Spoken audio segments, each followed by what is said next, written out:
বিসমিল্লাহির রহমানির রহিম।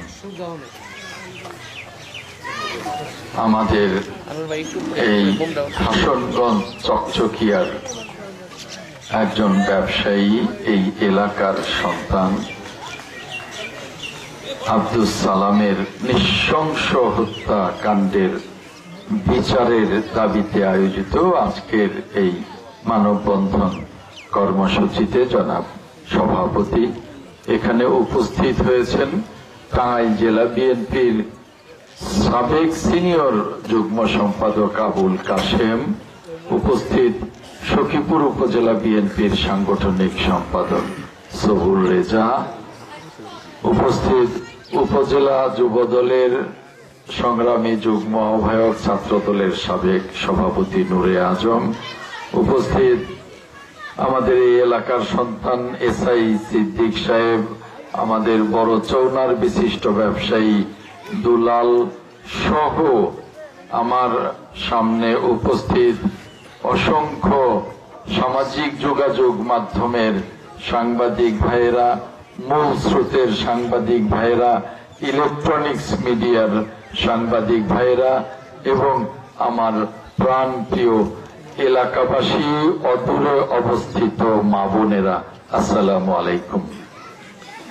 আমি স্মরণ করি এই এলাকার আমাদের ওয়ার্ডের সাবেক সভাপতি আরফান আলী মাস্টারকে। সে আমাদের একজন নেতা ছিলেন। স্মরণ করি আমাদের এই এলাকার সংগঠনের সাংগঠনিক সম্পাদক আকবরকে স্মরণ করি। আজকে এমন একটা সংবাদ পেয়ে হাসনগঞ্জ চকচকিয়াতে আসব ভাবতে পারিনি। এত নৃশংসতা, এভাবে একজন জ্যান্ত মানুষকে এভাবে নির্মম ভাবে হত্যা করা, এবং সেই হত্যার প্রকৃতি আমার মুখ দিয়ে বলতে পারবো না, এত নির্মমতা। এই নির্মমতার যদি বিচার না হয়, যারা অপরাধী তাদের যদি দৃষ্টান্তমূলক শাস্তি না হয়, তাহলে এই এলাকা নয়, শুধু এই পুরো অঞ্চলে আবার এই ধরনের নৃশংসতা ঘটতে পারে। আর ওই অপরাধীরা আবারও সুযোগ খুঁজবে। কাজেই অপরাধীদের সুযোগ করে দেয়া যাবে না। অপরাধীদের অবশ্যই দৃষ্টান্তমূলক শাস্তি দিতে হবে, যেই শাস্তি দেখে অন্যান্য অপরাধীরা খামোশ হয়ে যায়। এই ধরনের নৃশংস না, কোন ধরনের অপরাধ করা যাবে না। এই হাসনগঞ্জ চকচকিয়া সহ পুরো সখীপুর এলাকার শান্তি চাই। যে কারণে আমি 5ই আগস্টের পরে অনেক মামলা হওয়া সত্ত্বেও আমি চেষ্টা করেছি কেউ যেন হয়রানির শিকার না হয়। আমার আগে একজন বক্তা বলে গেছেন যে 48 ঘন্টার মধ্যে আব্দুস সালামের যারা নৃশংস হত্যাকাণ্ডের খুনি তাদেরকে গ্রেফতার করতে হবে। আমি বলবো, এখান থেকে আমি এই মানববন্ধন কর্মসূচিতে আপনাদের সাথে একাত্মতা ঘোষণা করব, আপনাদের সাথে কথা বলবো। সেজন্য আমি ঢাকা থেকে অত্যন্ত ঝুঁকি নিয়ে প্রচন্ড প্রবল বেগে এখানে ছুটে এসেছি।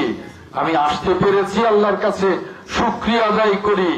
আমি আজকেই এখনই গাড়িতে উঠেই আমি ওসির সাথে কথা বলবো, এসপির সাথে কথা বলবো।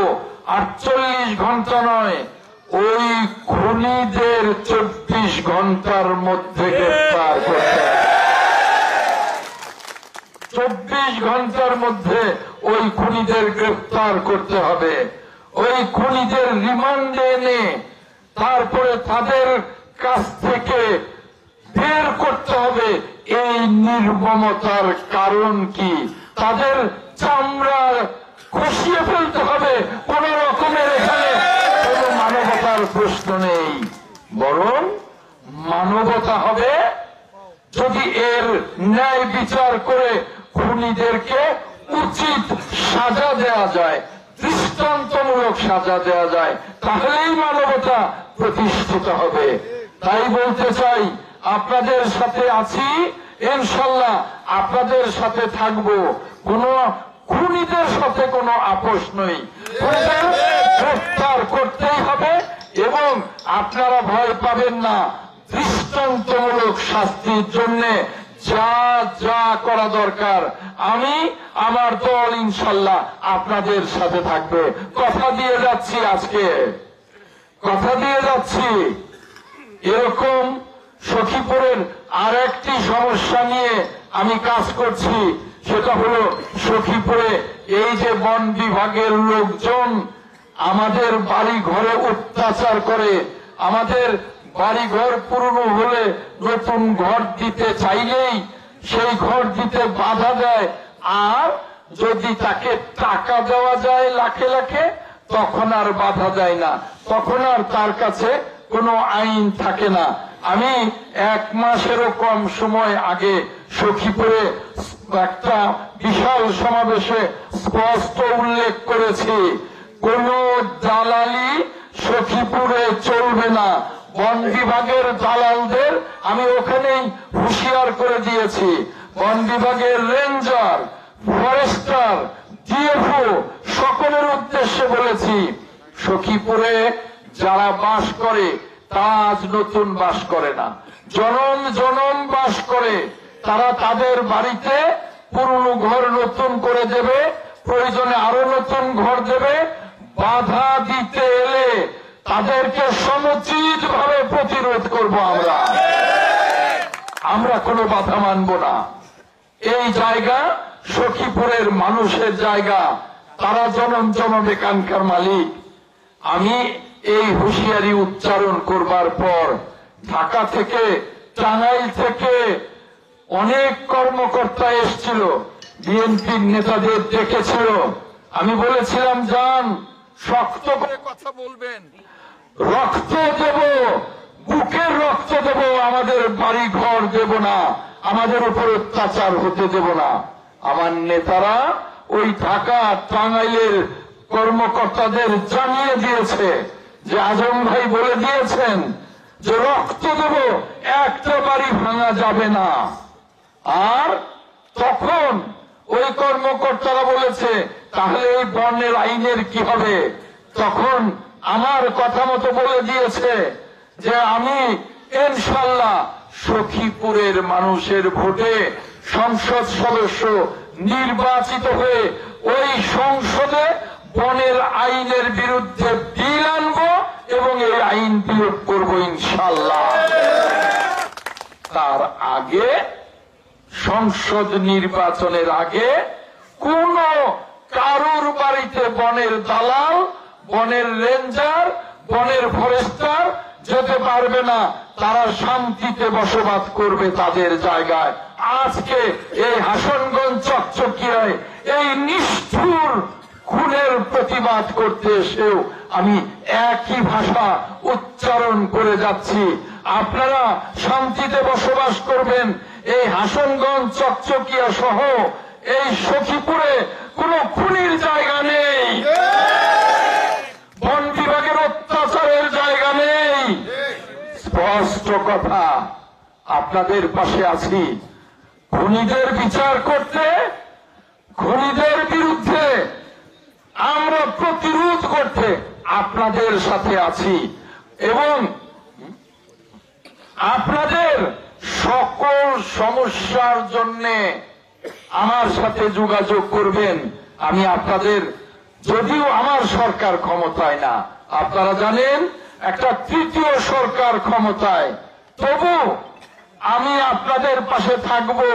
এই সরকারের আমলেও প্রত্যেকটা বিষয়ে আমার কাছে বলবেন, আমি দেখব, চেষ্টা করব, অন্যায় হলে প্রতিবাদ করব, আপনাদের পাশে দাঁড়াবো, এই কথা দিচ্ছি।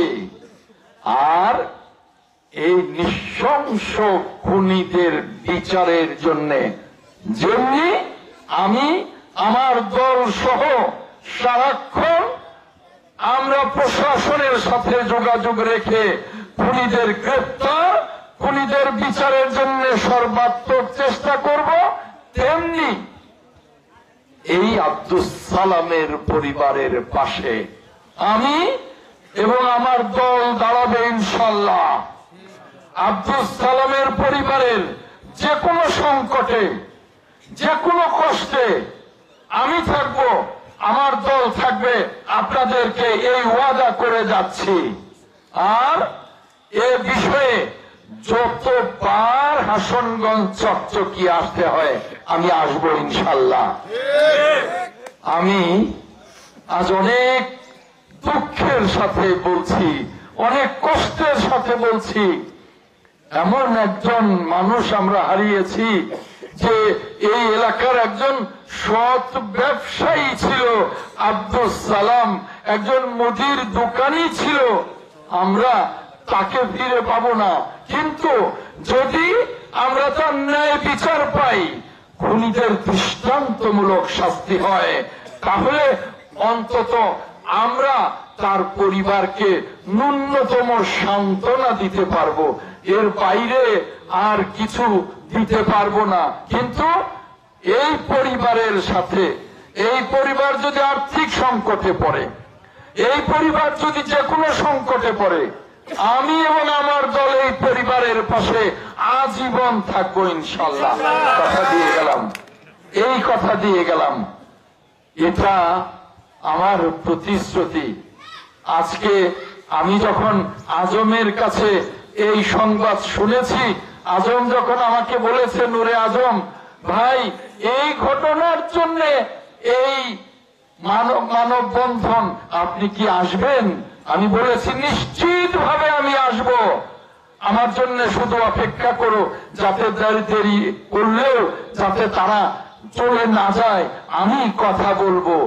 এরপর রাস্তায় না খেয়ে 4টা বাজে আমি আসবো বলে, আমি তখনও দুপুরের খাবার খাইনি, আমাকে এসআই সিদ্দিক সাহেব ফোন করেছে, আজম ভাই আপনি কি আসবেন?